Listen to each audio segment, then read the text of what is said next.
بسم اللہ الرحمن الرحیم. ناظرین السلام علیکم. پروگرام ہے کشمیر میگزین. میں ہوں یاسر رحمان. آج کی نشست میں ہم بات کریں گے نگراں وزیر اعظم انوار الحق کاکڑ نے UNGA کے 78 سیشن سے رات کو خطاب کیا ہے. انہوں نے اپنے خطاب میں جن اور موضوعات پر بات کی ہے، سب سے زیادہ ان کا جو فوکس ہے وہ ہمیشہ کی طرح مقبوضہ کشمیر کے حوالے سے تھا. کشمیر کے حوالے سے، یونائٹڈ نیشنز کی ریزولوشنز کے حوالے سے، ان ریزولوشن پہ عمل درآمد کے حوالے سے، انڈین ایٹراسٹیز کے حوالے سے، ہیومن رائٹس وائلیشنز کے حوالے سے، دیگر ماحولیات پہ، اسلام فوبیا اور دیگر موضوعات ہیں ان کے اوپر بات کی گئی. یہ بہت زیادہ امپورٹنس کا حامل یہ خطاب قرار دیا جا رہا ہے پاکستان کی جانب سے، اور پاکستان نے کشمیریوں کا کیونکہ وکیل بھی ہے، فریق بھی ہے، اور پاکستان ہمیشہ کشمیریوں کا جو معاملہ ہے وہ اٹھاتا رہتا ہے. اب خاص اس وقت کے اندر جب پوری دنیا اس وقت اس کی آنکھیں اور کان جو ہیں وہ کھلے ہیں، اس وقت جو سکھوں کا قتل عام ہو رہا ہے، جو مختلف ممالک کے سٹیزنز ہیں، جیسے کہ کینیڈا کے اندر پچھلے کچھ عرصے کے اندر 2 سکھوں کو قتل کر دیا گیا جو ان کے سٹیزنز ہیں. اسی طریقے سے UK میں قتل کیا گیا، پھر لاہور کے اندر بھی قتل کیا گیا. اور ایسے حوالے میں کہ دنیا بڑی سینسٹیو ہوئی ہے اس وقت. خاص طور پہ جو مقبوضہ کشمیر میں ہیومن رائٹس کی وائلیشن ہے، وزیر اعظم نے اس کا برملا اظہار کیا ہے کہ کس طرح سے انڈین آرمی، انڈیا کی جو مشینری ہے، انہوں نے آرٹیکل 370 اور 35 کی ایبروگیشن کے بعد جو ہے وہ کشمیر میں بربریت اور ظلم کے پہاڑ توڑے ہیں. اس پر بات کریں گے. سب سے پہلے پینل سے تعارف کروا دیتے ہیں. بڑا زبردست پینل نے آج ہمیں جوائن کیا ہے. آج ہم دے رہے ہیں اسٹوڈیوز میں اسد محمود صاحب، نامور تجزیہ کار، کسی تعارف کے محتاج نہیں ہے. نجم الثاقب صاحب نے ہمیں جوائن کیا ہے اسکائپ کے ذریعے. اشرف پر محیط، آپ کا سفارتکاری کا تجربہ ہے، سابق سفیر بھی ہیں، سینئر تجزیہ کار ہیں. اور last but not the least, ہمیں ٹیلی فون لائن کے ذریعے چیئرمین کشمیر کونسل EU سے، برسلز سے جوائن کر رہے ہیں علی رضا سید صاحب. آپ تینوں مہمانوں کو ہم خوش آمدید کہتے ہیں پروگرام میں. اس سے پہلے سوالوں کا آغاز کیا جائے. آپ کو وزیر اعظم نے کیا کہا اپنے خطاب میں، پہلے وہ دکھاتے ہیں. Kashmir is the key to peace between Pakistan and India. The Jammu and Kashmir dispute is one of the oldest issues on the agenda of the Security Council. India has evaded implementation of the Security Council's resolutions which call for the final disposition of Jammu and Kashmir to be decided by its people through UN-supervised plebiscite. Since 5th August 2019, India has deployed 900,000 troops in illegally occupied Jammu and Kashmir to impose the final solution for Kashmir.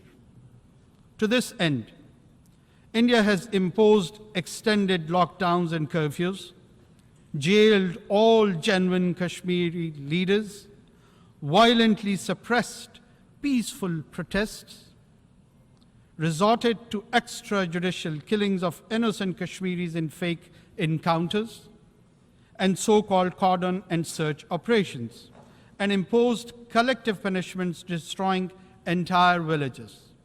Access to occupied Kashmir demanded by the UN High Commission for Human Rights and over a dozen special rapporteurs has been denied by New Delhi. Mr. President, the UN Security Council must secure the implementation of its resolution on Kashmir. The UN Military Observer Group for India and Pakistan should be reinforced. Global powers should convince New Delhi to accept Pakistan's offer of mutual restraint on strategic and conventional weapons. جی، آپ نے سنا کہ وزیر اعظم نے اس حوالے سے اپنی speech میں کیا کہا.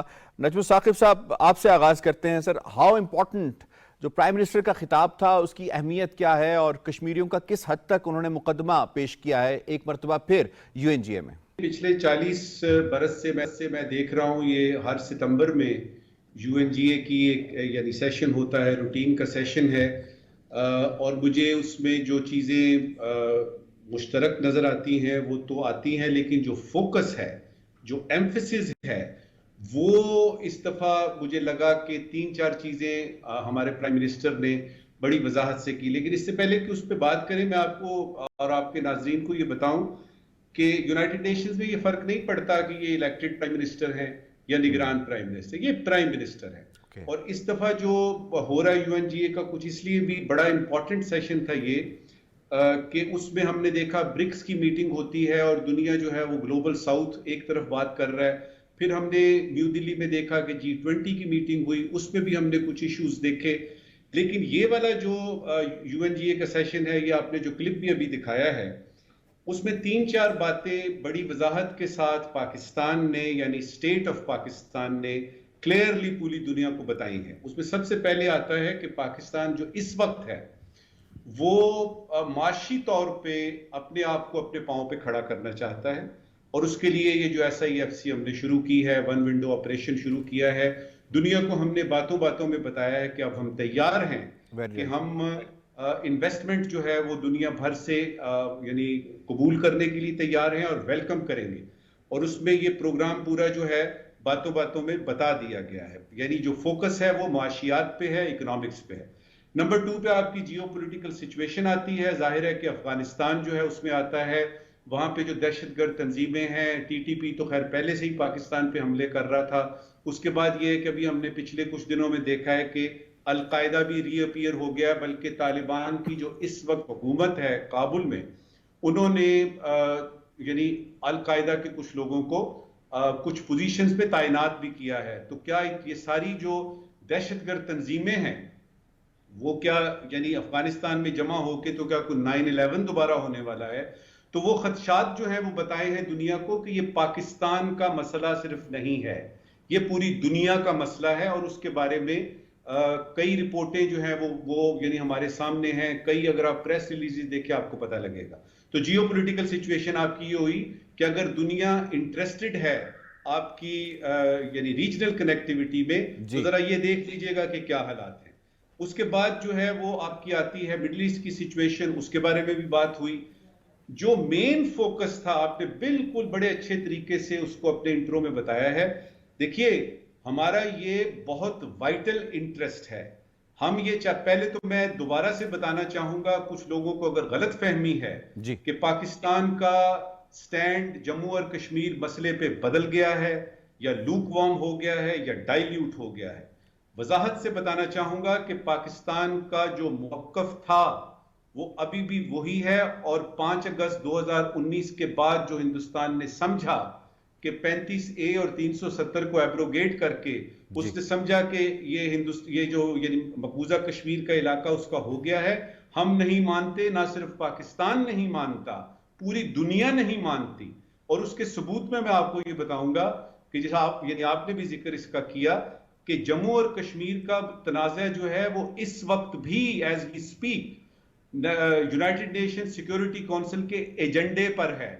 اس کا مطلب کیا ہے کہ وہ ابھی زندہ ہے اور اس کا ابھی فائنل ڈسپوزیشن ہونی ہے.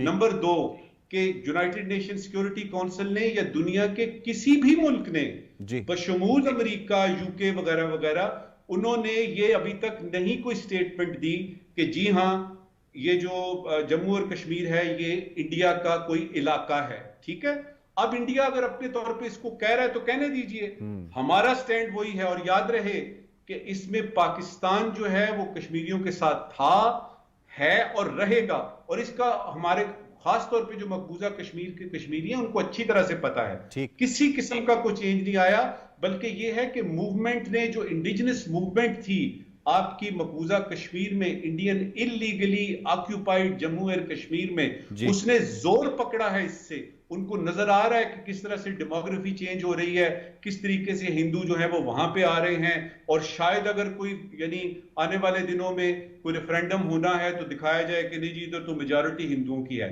باٹم لائن یہ ہے کہ پاکستان نے ایک دفعہ پھر سے دنیا کے سب سے بڑے multi lateral forum United nation general assembly میں پرائم منسٹر لیول پہ بتایا ہے کہ کشمیر ایک متنازع علاقہ ہے.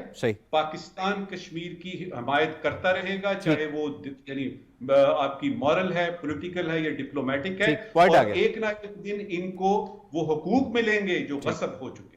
ٹھیک, پوائنٹ آ گیا سر. میں اسد صاحب اس میں آپ کو انوالو کروں گا. یہ فرمائیے گا کہ جو انسانی حقوق کی پامالیوں کا تذکرہ کیا ہے, انڈیا جو ایٹراسٹیز مقبوضہ کشمیر کے اندر ڈھا رہا ہے, especially after abrogation of article 370 اور 35A، جس طرح سے ڈومیسائل ان کی جو خاص طور پہ ڈیموگرافک چینجز کے حوالے سے اقدامات وہاں پہ کیے جا رہے ہیں، وشیس اقدامات کیے جا رہے ہیں، اس کو کتنے مؤثر انداز سے وزیر اعظم نے UNGA کے فورم پہ اٹھایا؟ میں سمجھتا ہوں کہ جو تقریر ہم سب نے سنی ہے ایک لحاظ سے، دیٹ واز ایکچولی جس کو کہتے ہیں ایک موقف تھا جو کہ آپ کی اسٹیٹ آف پاکستان کا تھا، اور اسی کو انہوں نے پوری دنیا کے سامنے لے کر آئے ہیں.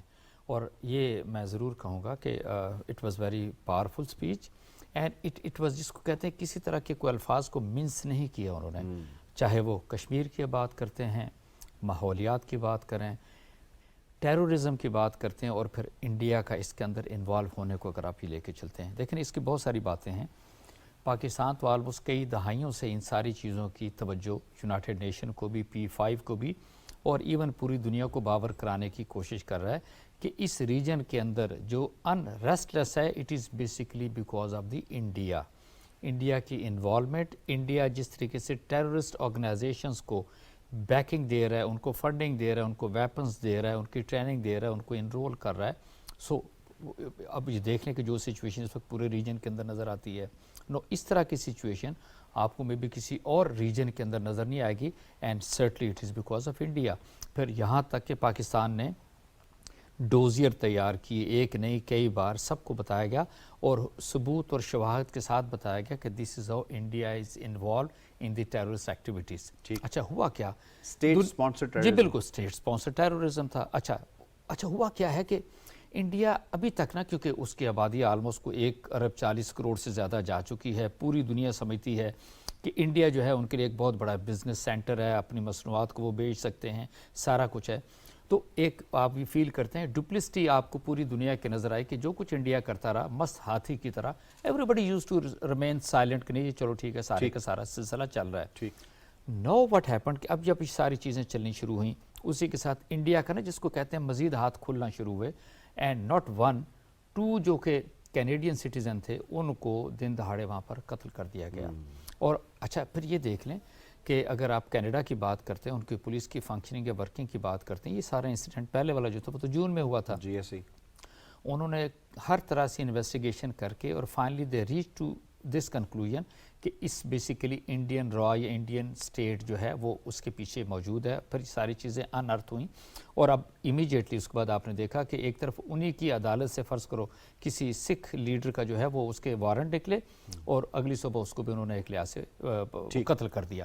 نو یہ چیزیں اچھا اسی کے ساتھ آپ دیکھ لیں کشمیر کے اندر، کیونکہ ہاتھ پیر تو کھل گئے ہوئے 35A یا 370 آرٹیکل کو جس طرح سے ایبروگیٹ کرنے کے بعد جو انڈین اٹراسٹیز کو دیکھا، جو فورس کا کوانٹم آلموسٹ 1 ملین تک آپ نے جاتے دیکھا. What was that? آپ یہ دیکھیں ٹوٹل آبادی وہاں کی کتنی ہے، 80-90 لاکھ کی کرتے ہیں، اور اس کے اوپر انہوں نے 10 لاکھ کی فوج، یعنی ہر ایک، یعنی اگر کشمیریوں کی بات کرتے ہیں تو ہر 6 کشمیریوں کے اوپر ایک انہوں نے انڈین سولجر کو وہاں پہ متعین کر دیا. ٹھیک ہے، ایک تو یہ ریشیو تھا. تو ایک تو میں یہ ضرور آپ سے کہوں گا کہ انڈیا کا جو چہرہ ہے، ایک تو آپ کے پرائم منسٹر نے جس طرح کی اوکے اسپیچ کی، ساری چیزیں سامنے لے کر ہے وہ ایکسپوز ہوا، اینڈ اوور آل جس کو کہتے ہیں نا کہ اوور کانفیڈنس ہو کے نریندر مودی ہیڈ گان اوور کانفیڈنٹ کہ ہاں جی اب تو G20 ہو گئی ہے، اب تو وہ انڈیا مڈل ایسٹ اور یورپ کوریڈور بنانے جا رہے ہیں، تو he is going to conquer the world. But actually ہوا یہ کہ یہ اپنے ہی ساری چیزوں کے اندر اوور کانفیڈنس کے اوپر جا کے تو یہ پھنس گیا ہے انڈیا، کیونکہ اب پوری دنیا کو یہ پتہ چلا گیا. اور اسی کے ساتھ میں آپ سے کہوں گا جو پاکستان کا نیریٹو تھا انڈیا کے اوپر، پاکستان جس طریقے سے پوری دنیا کو باور کرانے کی کوشش کرتا تھا کہ look it is not Pakistan, it is the India behind all the terrorism going on not only in the region starting from Kulbhushan Yadav جی بالکل ایسا ہی 2016. آپ یہ دیکھ لیجئے نا. سو میں یہ کہوں گا کہ انڈیا کو اس طریقے سے اب سامنے لائے جانے کی بھی ضرورت ہے، and no it is basically not, کیونکہ امریکہ کی تو اپنے ویسٹڈ انٹرسٹ ہے. امریکہ میں علی رضا سید صاحب آپ کو شامل کروں گا. سر یہ فرمائیے گا کس بہترین انداز سے کشمیریوں کی امنگوں کی ترجمانی کی ہے وزیر اعظم نے اپنے اس خطاب میں؟ جس طریقے سے پرائم منسٹر صاحب نے کشمیر ہو یا ماحولیات ہوں یا دوسرے جو ایشوز ہیں، جس طریقے سے انہوں نے پاکستان کے موقف کو پیش کیا ہے وہ قابل تحسین ہے. اور میں سمجھتا ہوں کہ پاکستان کا شروع سے یہ موقف رہا ہے، اور پاکستان نے ہمیشہ ہر فورم پہ اور خاص کر UNGA میں اور باقی جو فورمز ہیں، چاہے وہ ہیومن رائٹس کونسل ہو، ہر جگہ پاکستان نے کشمیریوں کی اور مظلوموں کی ہمیشہ حمایت کی ہے. اس وقت جو سچویشن بنی ہے دنیا کی، جو اس وقت جو معروضی حالات ہیں، جس میں یہ G20 ہوئی، برکس کی ہوئی، اور اس کے علاوہ اب جو یہ پچھلے ایک ہفتے سے جو چل رہا ہے، جو کینیڈا میں جو قتل کیا گیا ایک سکھ رہنما کو، یہ بڑی تشویشناک بات ہے۔ اور میں سمجھتا ہوں کہ اس سے دنیا کو، جو ہم کشمیری، پاکستان ہمیشہ سے کہہ رہا ہے، جس طرح ہمارے شاہ جی سکھ رہنما ہونے کے ساتھ ساتھ وہ کینیڈین شہری بھی تھا، اس کے پاس کینیڈا کا پاسپورٹ بھی تھا۔ ایگزیکٹلی، تو اس کا مطلب ہے کہ انہوں نے کینیڈین سوورنٹی کو چیلنج کیا ہے، اور یہ پہلی دفعہ نہیں ہوا، اس سے پہلے بھی یہ بہت جگہ پہ کر چکے ہیں، لیکن وہ خاموشی رہی۔ اب یہ مسئلہ جو ہے وہ دنیا کے سامنے آ گیا ہے، تو میں سمجھتا ہوں کہ اب دنیا کو اس پہ ایک اپنا موقف لینا پڑے گا کہ بھارتی سرکار بھی بیٹھی ہوئی ہے، یہ دہشت گرد گورنمنٹ ہے، یہ اسٹیٹ اسپانسرڈ ٹیررزم کر رہی ہے، انہوں نے کشمیر کے اندر شروع کیا ہوا ہے، اور اب یہ کشمیر سے باہر نکل کے باقی جگہوں پہ بھی اپنی وہ جو طاقت کا مظاہرہ کر رہے ہیں، یہ طاقت کے ذریعے وہ آوازوں کو خاموش کر لیں گے، جس سے وہ پہلے بھی ناکام ہوئے اور آئندہ بھی انشاءاللہ ناکام ہوں گے۔ اور پاکستان جس طریقے سے کشمیر کی آواز اٹھا رہا ہے، میں سمجھتا ہوں کہ اس وقت جو پاکستان کی معاشی حالت ہے، اس کے باوجود دنیا جو ہے وہ بولنا شروع ہو گئی ہے۔ آج یہاں کے میڈیا میں آپ دیکھیں کہ انڈیا کے بارے میں جو کچھ کہا جا رہا ہے، یہ کینیڈین سٹیزن جس کو انہوں نے قتل کیا تھا، اس کے بارے میں ہر اخبار بھری ہوئی ہے، ہر میڈیا جو ہے نا اس پہ بات کر رہا ہے۔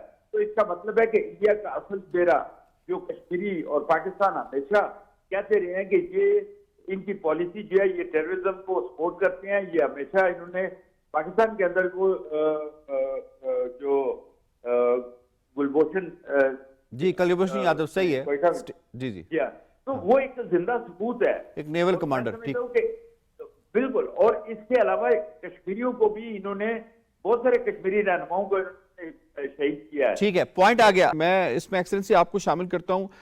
اگر ہم دیکھیں سائیڈ لائن ملاقاتوں میں بھی وزیر اعظم نے کشمیر کا جو مسئلہ ہے اس کو اٹھایا، اور اس کے ساتھ ساتھ پاکستان کی یہ فرمائیے گا کہ یہ کتنی سفارتی کامیابی ہے کہ ترکی کے صدر نے ایک مرتبہ پھر پاکستان کے موقف کا اعادہ کرتے ہوئے کشمیر کے مسئلے کے پرامن حل کے اوپر زور دیا۔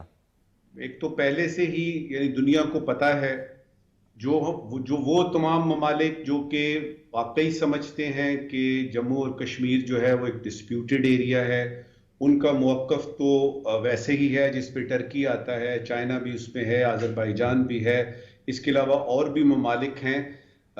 دیکھنے کی بات یہ ہے کہ ترکی نے جو بات یہ کی ہے، ترکی نے، وہ اس کی پس منظر میں کیا ہے؟ اس کے پس منظر میں یہ ہے کہ بار بار اگر آپ کو یاد ہو تو G20 کا ایک ورکنگ گروپ کا ایک میٹنگ ہوئی تھی جو انہوں نے Indian illegally occupied Jammu and Kashmir میں کروائی تھی، ایسا ہی ٹورزم پہ۔ یہ بات وہاں سے شروع ہوتی ہے، اور اس وقت تمام G20 کے جو ورکنگ لیول کے لوگ تھے انہوں نے ایک تو یعنی ڈاؤن گریڈ کیا یعنی پارٹیسپیشن کو۔ اس کے بعد ہم نے دیکھا کہ ایمنسٹی انٹرنیشنل نے G20 کے تمام سربراہان کو ایک خط لکھا، تمام سربراہان کو، یعنی 20 کے 20 کو انکلوڈنگ انڈیا، اور اس میں انہوں نے بتایا کہ یہ جو ہے یہ ایک متنازع علاقہ ہے، ڈسپیوٹڈ ٹیریٹری ہے، اور اس میں جتنی کتاب میں لکھی ہوئی ہے ہیومن رائٹس وائلیشنز، وہ ساری کی ساری بدرجہ یا کم اس میں موجود ہیں۔ نہ صرف یہ موجود ہیں بلکہ نئی ایجاد بھی کی جا رہی ہیں۔ اچھا، اب اس پس منظر میں دیکھیے تو ہمارے کچھ تو دوست ممالک ہیں یا وہ ممالک جو کہ کشمیریوں کے حق کو تسلیم کرتے ہیں، انہوں نے اپنے موقف کو دوبارہ سے بتایا ہے، جیسے سعودیہ نے بھی دہرایا، ان کے بھی جو وزیر خارجہ ہیں انہوں نے بھی ایک کانٹیکٹ گروپ سے خطاب کرتے ہوئے کہا کہ خطے میں ہم قائم ہو ہی نہیں سکتا جب تک کشمیر کا مسئلہ آؤٹ اسٹینڈنگ۔ دیکھیے اس پہ OIC کا جو کانٹیکٹ گروپ ہے یا یعنی اس طرح کے جتنے بھی آپ کے جو سائیڈ لائنز پہ ہوتی ہیں میٹنگ، اس میں سب میں کشمیر کا مسئلہ شریف فہرست آتا ہے۔ اب دیکھنا یہ ہے کہ یہ دنیا جو ہے، جو ملک دنیا چلا رہے ہیں، جس میں آپ کا یونائٹڈ اسٹیٹس آف امریکہ ہے، آپ کے P5 کے ممبر ہیں، اور وہ تمام ممالک جو کہ مالی طور پہ یا عسکری طور پہ مضبوط ہیں اور ان کی چلتی ہے، وہ یہ کیوں نہیں دیکھ رہے کہ یہ سارا کچھ انڈیا میں ہو رہا ہے. اور یہ جو آپ نے دیکھا یہ جو ایک کینیڈین سٹیزن کا یہ ہوا ہے ہردیپ سنگھ نجڑ کا, یہ واقعہ تو آنکھیں کھول لے گا. یہ تو ویک اپ کال ہے کہ آپ کس ملک کو آپ نے چائنا کے خلاف کھڑا کیا ہوا ہے, کس ملک کے بارے میں آپ بات کر رہے ہیں کہ یہ P5 کا کوئی P6 والا ممبر ہے, یہ سیکیورٹی کونسل کا کوئی پرماننٹ ممبر بن جائے گا. آپ کی اجازت سے آپ نے بڑی امپورٹنٹ بات, جی آپ نے بہت امپورٹنٹ بات کی, آپ بات کمپلیٹ کر لیجئے, پھر میں یہ پوائنٹ اپنے دوسرے پینلسٹ کی طرف لے کے جاؤں گا. جی بالکل. اب ان کو وہ سوچ رہے ہیں, اور خاص طور پہ اگر آپ سٹیٹمنٹس دیکھیں جو کہ امریکہ سے آئی ہیں, کل آئی ہیں, پرسوں آئی ہیں, UK سے آئی ہیں, آسٹریلیا سے آئے ہیں, وہ یہ کہہ رہے ہیں کہ ہمارا اس سے لینا دینا نہیں ہے کہ یہ خالستان کے ساتھ تھا یا کیا تھا. یہ سیدھی سی بات ہے کہ ہمارا ایک الائی ملک ہے, ایک بڑا مضبوط ملک ہے, اور ایک بڑا پرامن ملک ہے کینیڈا. اس کے اندر جا کے آپ اس طرح کی حرکت کر رہے ہیں, تو آپ کے جو باقی عزائم ہیں کہ فلانا کوریڈور بنا دیں گے اور ہم چاند کے پچھواڑے میں پہنچ گئے ہیں اور ہم نے پتہ نہیں بنگلورو میں کیا کر لیا ہے, تو ابھی یہ یوں سمجھیے گا کہ انڈیا نے بلی کو پکڑنے کے لیے اس کی دم سے پکڑا ہے, اور وہ تمام لوگ جانتے ہیں جنہوں نے کبھی بلی کو دم سے پکڑا ہے کہ پھر ہوتا کیا, ریاکشن کیا آتا ہے. ٹھیک ہے, میں کوئکلی آپ کی طرف آؤں گا. اسد صاحب یہ فرمائیے گا, مسائل کے جو دیرینہ مسائل ہیں یونائٹڈ نیشنز کے چارٹر کے اوپر آؤٹ اسٹینڈنگ جو ایشوز ہیں, کشمیر ہے, فلسطین ہے, باقی مسائل ہیں, ان کے حل کے لیے اب ری اسٹرکچرنگ UN میں کتنی ضروری ہو گئی ہے, اور کیا جس طرح سے ایکسلنسی نے بات کی P5 کے حوالے سے کہ P6 انڈیا بننا چاہ رہا ہے, کیا انڈیا کا اس میں کوئی کردار ہونا چاہیے گیون دا فیکٹ جو کہ ہیومن رائٹس کی وائلیشن وہ کرتا رہا ہے, یہ کر رہا ہے؟ دیکھیں, پہلی تو یہ ہے کہ یونائٹڈ نیشن کو بڑا سیریسلی میرا خیال ہے سوچنے کی اور کام کرنے کی ضرورت ہے. ہم دیکھیں نا, آپ کہتے ہیں جی کہ سیکیورٹی کونسل پہ ریزولوشنز تو موجود ہیں کشمیر کے اوپر, فلسطین کے اوپر موجود ہیں, باقی اور بھی اگر کوئی ایشوز آتے ہیں ان کے اوپر بھی موجود ہیں یہ ساری چیزیں, but still United nation has not been able کہ اپنے آپ کو ایگزرٹ کرے اور ممبر ممالک کو کہے کہ نہیں جو جس طرح کی ریزولوشن پاس ہوئی اس کے اوپر آپ ایکٹ اپون کریں. It's not like that. دوسری چیز یہ ہے کہ ایک ایسا ملک جس کے اوپر ایون آپ سے کہ پاکستان نے ڈوزیئر ہر چیز پوری دنیا کے سامنے لے کر آیا, جو کہ دہشت گردی کی کارروائیوں کے اندر وہ مصروم ہے, تو یہ کیسے ہو سکتا ہے کہ آپ یہ کہیں کہ نہیں اٹ شوڈ فارم پارٹ ہے بیسیکلی P6 کی بات آپ کرتے ہیں کہ جی چھٹا ملک آپ بنا دیں. میں یہاں تک بھی کہنے کو تیار ہوں کہ اگر یونائٹڈ نیشن کے اندر پوری دنیا کے ممالک موجود ہیں, then why P5? Those were the different circumstances. اگر ہم یہ بات کرتے ہیں, آپ کہہ رہے ہیں اسٹرکچرل چینجز کی اشد ضرورت ہے, بہت ضروری ہے, اور انلیس کہ یونائٹڈ نیشن اس کے اوپر کوئی سیریسلی ایکشن نہیں لیتا, یہ چیزیں تو ایسی چلتی رہیں گی نا. لیکن اب یہ ضرور ہوا ہے کہ اب انڈیا از نو, جس کو کہتے ہیں کہ صحیح تھک سوپ کے اندر آپ اس کو گرا ہوا محسوس کرتے ہیں, اور اوور کانفیڈنس کے اندر یہ اپنا آگے دیکھیں چیزیں علی رضا سید صاحب towards the very last and یہ فرمائیے گا کہ جو ہمارا ڈائسپورا ہے انہوں نے وزیر اعظم کے اس خطاب کو کتنا اطمینان بخش قرار دیا ہے, کتنے سیٹسفائیڈ ہوئے ہیں, جو کشمیری خاص طور پر ڈائسپورا ہے جو اپنا وطن چھوڑ کر آیا ہوا ہے دنیا میں, باقی دنیا میں رہنے پہ مجبور ہے, کہ ان کی آواز کو کس طرح سے بلند کیا گیا ہے. Your take sir. Thank you Yasir صاحب. پورا ڈائسپورا جو کشمیری ڈائسپورا ہے, چاہے وہ یورپ میں ہے یا باقی جگہوں پہ جن سے میری بات ہوئی ہے, وہ سارے اپریشیٹ کر رہے ہیں کہ پرائم منسٹر نے بہت ہی ایک زوردار اور اپنا ایک جو موقف پاکستان کا ہے اس کو صحیح طریقے سے دنیا کے سامنے ایک بار پھر رکھا ہے. اور میں سمجھتا ہوں کہ یہ بہت بڑی بہت اہم ڈیولپمنٹ ہے, اور اب جو ہے دنیا کو چاہیے کہ وہ اس پہ ایکٹ کرے, اور جو UN ریزولوشن ہے ان کی امپلیمنٹیشن کے لیے, اور جو بھارت کی اس وقت جو بھارت دوسرے ممالک میں جا کے اور دوسروں کی سوورینٹی کو کر رہا ہے اس کو روکنے کے لیے اپنے اقدامات کریں. ٹھیک, آپ کا پوائنٹ آ گیا. ہیو ٹو وائنڈ اپ. مجھے شکریہ ادا کرنا ہے جناب ایکسلنسی نجم الثاقب صاحب کا, علی رضا سید صاحب کا اور اسد محمود صاحب کا. آپ تینوں مہمانوں نے وزیر اعظم کے خطاب کے حوالے کے اس پروگرام میں اپنے خیالات کا اظہار کیا. پروگرام کشمیر میگزین سے اتنا ہی. یاسر رحمان کو دیجیے اجازت. اللہ نے کے بعد.